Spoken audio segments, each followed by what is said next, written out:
Strokes are the fourth leading cause of death in the United States and the leading cause of disability. More than half of the patients are women. That's why a breakthrough in treatment is always big news. Tonight and First on 2, a new way to save the brain of patients who might not survive without this new procedure.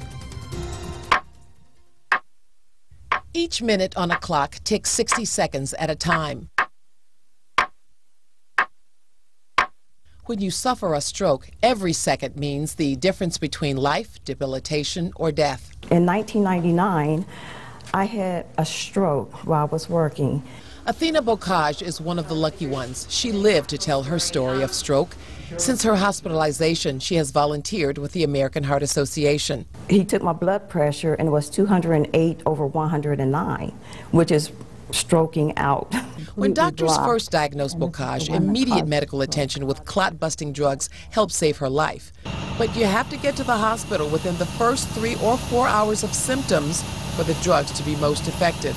Time is brain, time is very important. That is the mantra for Dr. John Terry and this team of neurointerventionalists at Miami Valley Hospital. They are now on the cutting edge of rapid stroke treatment.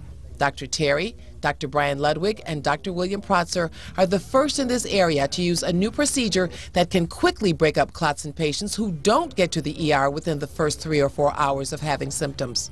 Fortunately, again, many people can't get to the hospital fast enough and meet those time criteria, and to extend it to 6 or even 8 hours, which is what we're able to do with these new devices, gives us a whole different look at being able to aggressively treat stroke patients. The device is called Solitaire FR. Here is a simple explanation of how it works.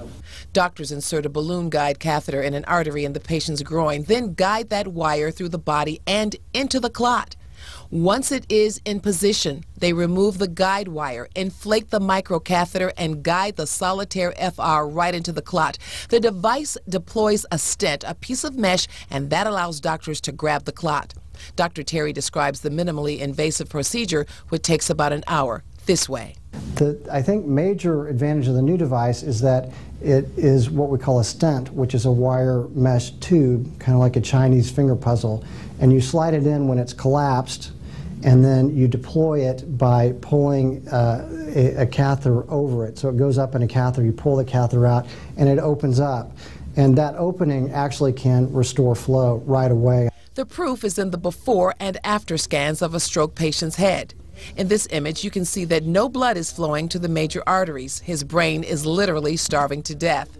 This is the view moments after the Solitaire treatment. Blood is flowing, feeding the brain. Athena's stroke happened before the development of the Solitaire FR. Clot-busting drugs, the first line of defense, saved her life. But even stents won't be enough if you don't take immediate action when you have the first symptoms of a stroke. One of the important things is getting oxygen to the brain when you're in the first stages of your stroke. Those doctors tell me they've treated 5 patients since March 31st. All 5 are doing well. Besides the effectiveness of this procedure, the team also reports Solitaire FR is fast to set up and easy to use, and that's very important when you're racing the clock to save lives.